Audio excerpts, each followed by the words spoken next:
សូមស្វាគមន៍មកកាន់ Channel បរិយាយរឿងតិនហ្វីម្ដងទៀតហើយដែលវីដេអូនេះគឺជាវីដេអូចុងបញ្ចប់នៃការបរិយាយរឿងតិនហ្វីនៃរឿងតុលាការចិត្តដែកតិនហ្វីហើយវីដេអូនេះគឺនឹងនិយាយអំពីស្ថិរភាពសង្គមនឹងកើតមានជាថ្មីនៅពេលដែលក្រោយពីប៉ាវឡុងឈីរបស់យើងកាត់ក្តីមន្ត្រីអាក្រក់ជូនប្រជារាស្ត្រនិងជូនជនស្លូតត្រង់រួចរាល់ហើយនៅពេលដែលមន្ត្រីពុករលួយត្រូវបានកាត់ទោសហើយជនអាក្រក់ត្រូវបានបកអាក្រាតស្ថិរភាពសង្គមនឹងកើតឡើងដោយឯកឯងទេប៉ុន្តែវាជាលទ្ធផលនៃការគ្រប់គ្រងប្រកបទៅដោយភាពឆ្លាតវៃនិងគុណធម៌របស់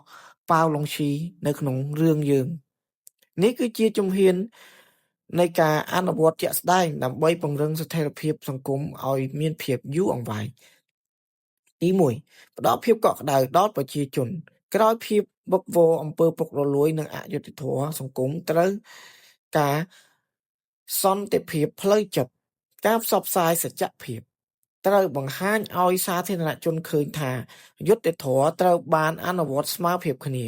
ការដឹងថាអ្នកខុសត្រូវទទួលទោសធ្វើឲ្យប្រជាជនមានទំនុកចិត្តទៅលើប្រព័ន្ធដឹកនាំឡើងវិញការផ្ដល់សំណងដល់ជនរងគ្រោះប្រសិនបើមានជនស្លូតត្រង់ដែលរងគ្រោះអំពីអំពើអាក្រក់កន្លងមកត្រូវមានការសន្តោសប្រណីនិងផ្ដល់យុត្តិធម៌តាមរយៈការផ្ដល់សំណងឬកិត្តិយសជូនពួកគេវិញ2ការអនុវត្តអំពីអភិបាលកិច្ចល្អដើម្បីរក្សាស្ថិរភាពអ្នកដែលកាន់កិច្ចការធំត្រូវតែកែប្រែប្រព័ន្ធការងារតម្លាភាពរាល់សម្រេចចិត្តនិងការប្រើប្រាស់ថវិកាជាតិត្រូវធ្វើឡើងដោយចំហនិងអាចត្រួតពិនិត្យបានសច្ចធម៌ធានាថាការបម្រើសេវាសាធារណៈមិនប្រកបដោយវណ្ណៈឬខ្សែស្រឡាយនេះគឺជាថ្នាំទិព្វដែលធ្វើឲ្យសង្គមមានស្ថិរភាព3វិជានិយាយដើម្បីបង្រួបបង្រួមជាតិក្នុងដំណាក់កាលកសាងស្ថិរភាពឡើងវិញសម្ដីរបស់អ្នកដឹកនាំមានតម្លៃមហាសាលភាសានៃការសាមគ្គីភាពជៀសវាងការគោះកកាយចំនួនចាស់ប្រើសម្ដីលើកទឹកចិត្តឲ្យមនុស្សគ្រប់រូបចូលទៅក្នុងការកសាងសង្គមថ្មីការសន្យាដែលចេញពីសមត្ថភាពកុំសន្យាខ្យល់និយាយឲ្យតិចតែធ្វើឲ្យច្រើនដើម្បីឲ្យប្រជាជនមើលឃើញថាលទ្ធផលជាក់ស្ដែងយន្តការការពារស្ថិរភាពឲ្យមាននិរន្តរភាពស្ថិរភាពដែលរឹងមាំគឺជាស្ថិរភាពដែលមានគ្រឹះច្បាប់ការពង្រឹងនីតិរដ្ឋធ្វើឲ្យគ្រប់គ្នាទាំងអ្នកមានបុណ្យឬក៏រាស្ត្រសាមញ្ញស្ថិតក្រោមការអនុវត្តច្បាប់តែមួយការអប់រំគុណធម៌បញ្ជាវិជ្ជា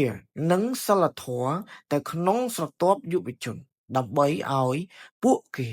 ជាអ្នកបន្តវេនដែលស្អប់ខ្ពើមអំពើពុករលួយសេចក្តីសន្និដ្ឋាននៃដំណើរការរកយុត្តិធម៌ចាប់តាំងពីការរៀនវិជ្ជានិយាយការជួបអ្នកមានបុណ្យការទទួលបានការសន្តោសប្រណីនិងការកាន់កិច្ចការធំរហូតមកបកអាក្រាតជនអាក្រក់និងកាត់ទោសមន្ត្រី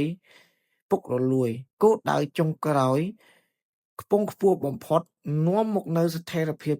និងសុភមង្គលសម្រាប់សង្គមជាតិស្ថិរភាពសង្គមមិនមែនកើតចេញពីការបង្ក្រាបដោយអំណាចតែប៉ុណ្ណោះទេប៉ុន្តែវាលូតចេញពីក្របពូជយុត្តិធម៌និងការជឿជាក់វីដេអូនេះសូមបញ្ចប់ត្រឹមតែប៉ុណ្ណេះសូមអរគុណហើយក៏សូមគោរពលាជួបគ្នានៅរឿងថ្មីរបស់តិនហ្វីបន្តទៀតសូមអរគុណហើយកុំភ្លេចចុច Subscribe និងដាក់សញ្ញាកណ្ដឹងម្នាក់មួយផងសូមគោរពលា